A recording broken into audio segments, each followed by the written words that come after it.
मरकजी काबीना की कल हुई मीटिंग में कई खुसूसी तजावीज़ को मंजूरी दी गई। मीटिंग में मरकजी हुकूमत के मुलाजमीन के लिए महंगाई भत्ते और पेंशन भोगियों के लिए महंगाई राहत में 3% इजाफे को मंजूरी दी गई।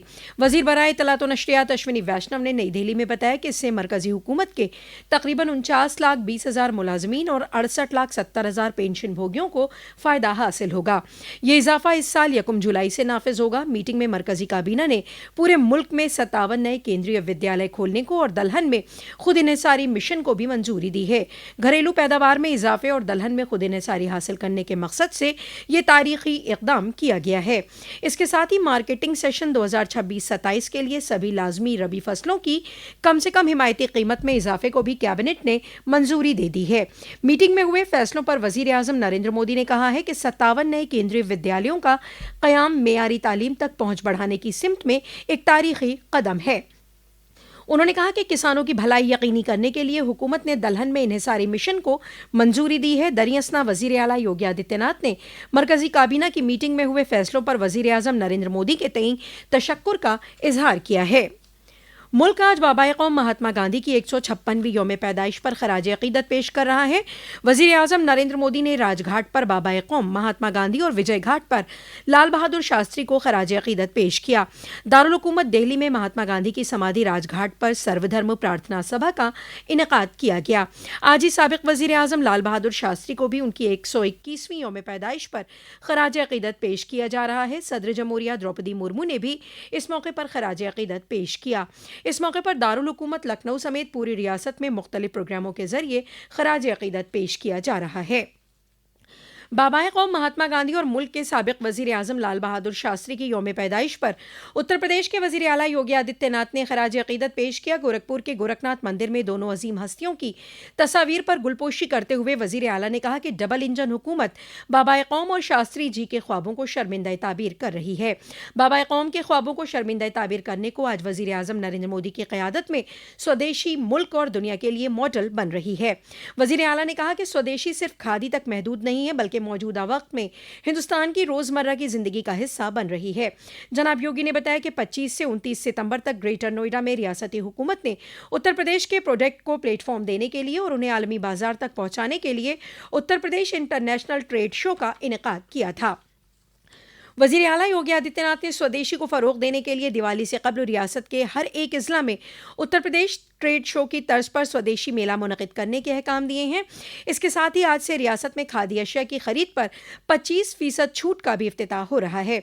उन्होंने आवाम से अपील की है कि स्वदेशी को फरोग देने के लिए खादी और दीगर स्वदेशी अशिया का तोहफा ही दिवाली में दें। वजीर आजम नरेंद्र मोदी के जरिए ऐलान जीएसटी बचत फेस्टिवल से मुआशरे के सभी तबके फैज़याब हो रहे हैं। मुख्तलिफ अशिया पर टैक्स की कम शरह से अवाम को राहत मिल रही है। आज पेश है आरोग्य मराकज़ और साइकिल पर नाफिज जीएसटी तखफीफ पर एक रिपोर्ट।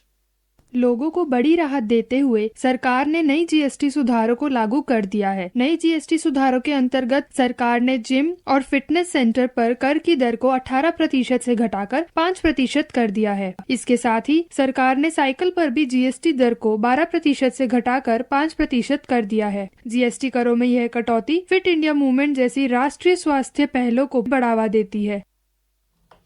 वजीर आजम नरेंद्र मोदी की क़यादत में हुकूमत खिदमत और बेहतरीन हुक्मरानी के मंत्र की बुनियाद पर तब्दीली और तरक्की के लिए बगैर रुके काम कर रही है।